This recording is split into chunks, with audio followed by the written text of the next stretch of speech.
Assalamualaikum warahmatullahi wabarakatuh. Biografi B.J. Habibie. Tugas Bahasa Indonesia kelompok 4 SMA Negeri 84 Jakarta. Guru mata pelajaran Dr. Anda Haji Andi Mariam MPD. Nama anggota kelompok. Pertama, Amelia Eka Putri Pramesti. Kedua, Muhammad Afrizal. Ketiga, Muhammad Fauzan Nasrullah. Keempat, Ratu Kesya Kila Arifudin. Yang kelima, Syifa Nopita Muslimah. Nama lengkap, Bakhrudin Jusuf Habibie. Tanggal lahir 25 Juni 1936. Tempat lahir Parepare, Sulawesi Selatan. Orang tua Alwi Abdul Jalil Habibie dan R.A. Tuti Marini Puspawardojo. Anak keempat dari 8 bersaudara. Istri Hasri Ainun Habibie. Anak Ilham Akbar dan Tariq Kemal. Biografi B.J. Habibie. Bakhrudin Jusuf Habibie atau B.J. Habibie merupakan anak keempat dari 8 bersaudara dari pasangan Alwi Abdul Jalil Habibie dan R.A. Tuti Marini Puspawardojo. Ayahnya yang berprofesi sebagai ahli pertanian yang berasal dari etnis Gorontalo, sedangkan ibunya berasal dari etnis Jawa. Alwi Abdul Jalil Habibie, ayah dari B.J. Habibie, memiliki marga Habibie, salah satu marga asli dalam struktur sosial pahala, kerajaan dan kekeluargaan Gorontalo. Sementara itu, R.A. Tuti Marini Puspawardojo, ibu dari B.J. Habibie, merupakan anak seorang dokter spesialis mata di Yogyakarta. Dan ayahnya yang bernama Puspawardojo sebagai pemilik sekolah. Riwayat pendidikan B.J. Habibie. Habibie menghabiskan waktu SD-nya di sekolah rakyat di Parepare, yang kini menjadi SD Negeri 4 Parepare, Sulawesi Selatan. Kemudian, Habibie menempuh pendidikan di SMP 5 Bandung dan melanjutkan jenjang di SMA Kristen Dago Bandung. Karena kecerdasannya, setelah tamat di SMA di Bandung tahun 1954, beliau masuk ke ITB, Institut Teknologi Bandung. Yang tidak sampai selesai di sana, karena beliau mendapatkan beasiswa di Menteri Pendidikan dan Kebudayaan untuk melanjutkan kuliahnya Jerman. Ketika sampai di Jerman, Habibie bertekad untuk sungguh-sungguh dirantau dan harus sukses dengan mengikat jerih payah ibunya yang membiayai kuliah dan kehidupan sehari-hari. Beberapa tahun kemudian, pada tahun 1955 di Aceh, 99% mahasiswa di Indonesia yang belajar di sana diberikan beasiswa penuh. Hanya beliaulah yang memiliki paspor hijau atau swasta daripada teman-temannya. Perjuangan B.J. Habibie untuk mencapai cita-citanya dilalui dengan penuh rintangan dan kerja keras. Musim liburan bukannya liburan bagi beliau, justru kesempatan emas yang harus diisi dengan belajar dan mencari uang untuk membeli buku sehabis masa libur. Semua kegiatan disampingkan kecuali belajar. Karir B.J. Habibie. Dalam pemerintahan Indonesia, karir B.J. Habibie dimulai saat pemerintahan Presiden Soeharto.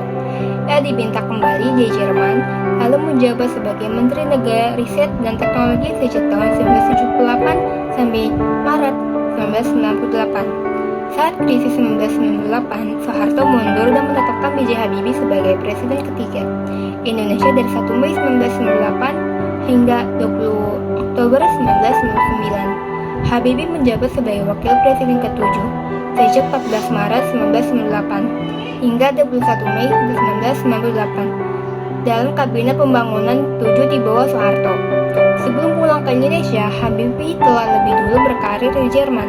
Diketahui, sang mantan presiden tersebut sempat bekerja di berbagai perusahaan penerbangan dan konstruksi pesawat di Jerman setelah menikah dengan sang istri, Hasri Ainun B.J. Habibie sempat merancang proyek pesawat CN-235 bersama para insinyur dari perusahaan Spanyol yang berhasil mengudara pada akhir 1983. Dengan kecerdasannya dan pengalamannya, sosok B.J. Habibie akhirnya berhasil membuat pesawat pertama di Indonesia, yakni N250 Patut Kaca pada tahun 1965.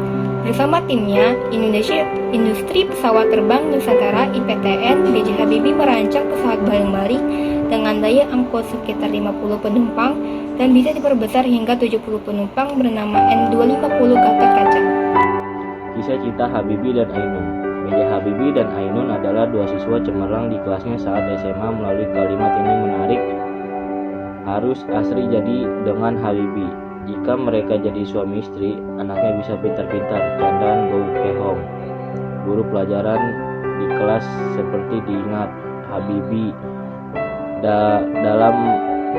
Dalam Ainun Habibie kenangan tak terlupakan di mata orang-orang terdekat.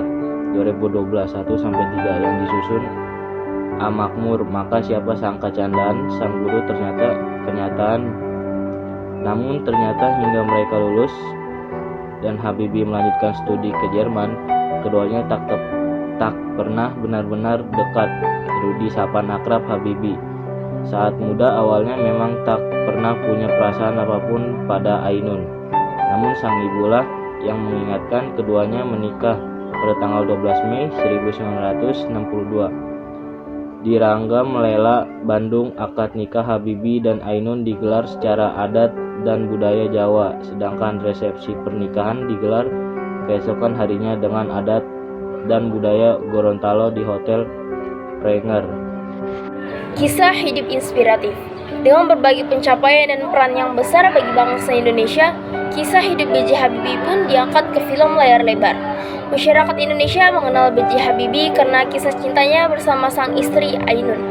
Kisah cinta yang setia tersebut diabadikan dalam sebuah film yang berjudul Habibie Ainun pada 2012 yang diperankan oleh Reza Rahardian dan Bunga Citra Lestari, yang diadaptasi dari buku karya B.J. Habibie sendiri.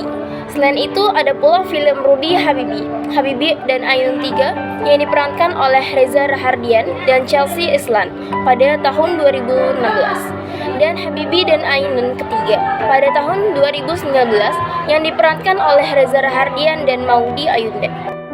Habibie dan Ainun dikaruniai dua orang putra. Satu, Ilham Akbar Habibie, putra sulung Habibie.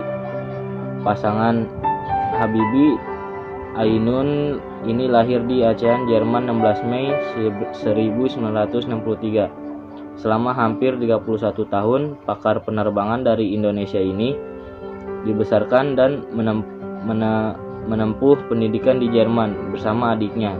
Dia juga punya kesibukan mengelola The Habibie Center. Membaca buku merupakan hobi Ilham Habibie.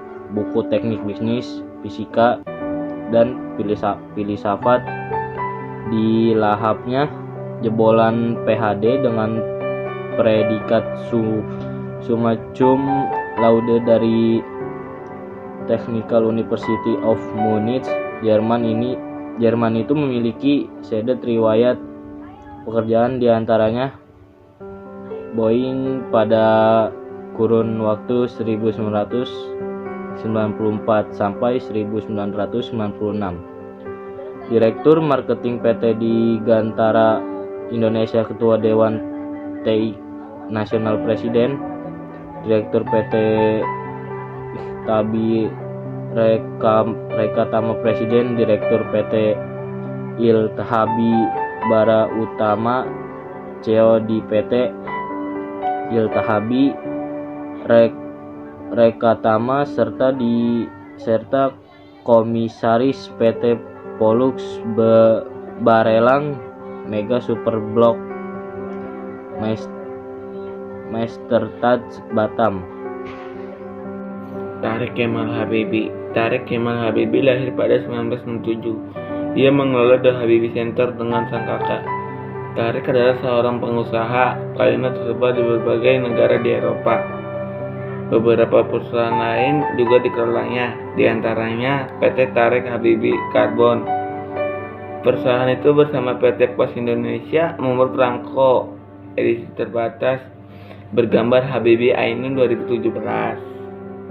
Tareq menikah dengan Widya Leksmanawati, seorang dokter gigi yang bertugas pada TNI Angkatan Laut di Masjid Baitur Rahman di Istana Kepresidenan pada tahun 1997. Mereka dikaruniai 3 orang anak, yaitu Farhan Sultan Habibie, Felicia Rashida Habibie, dan Farah Aziza Habibie.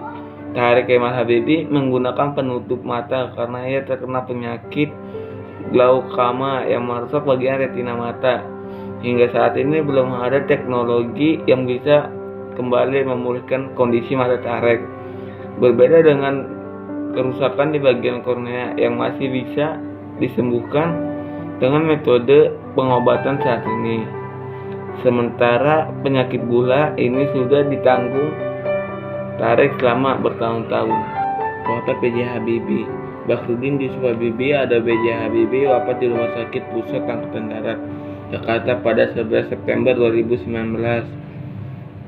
Pria kelahiran Parepare, Sulawesi Selatan ini dikenal luas sejak ia menjabat Menteri Riset dan Teknologi atau Meristek pada era Presiden Soeharto. Habibie kemudian menggantikan Soeharto dan saat Indonesia dilanda krisis di tahun 1998. B.J. Habibie berpulang dalam perawatan di Rumah Sakit Pusat Angkatan Darat atau RSPAD Gatot Subroto setelah sebelumnya menjalani perawatan intensif oleh tim dokter kepresidenan di RSPAD sejak 2 September 2019. Kondisi pria kelahiran 25 Juni 1956 ini sempat membaik pada Selasa 11 September 2019. Namun pada Rabu malam beliau menghembuskan napas terakhirnya. Keberhasilan bukanlah milik orang yang pintar. Keberhasilan adalah kepunyaan mereka yang senantiasa berusaha. B.J. Habibie. Cukup sekian materi yang kami jelaskan, kurang lebihnya mohon maaf. Wabillahi taufiq wal hidayah. Wassalamualaikum warahmatullahi wabarakatuh.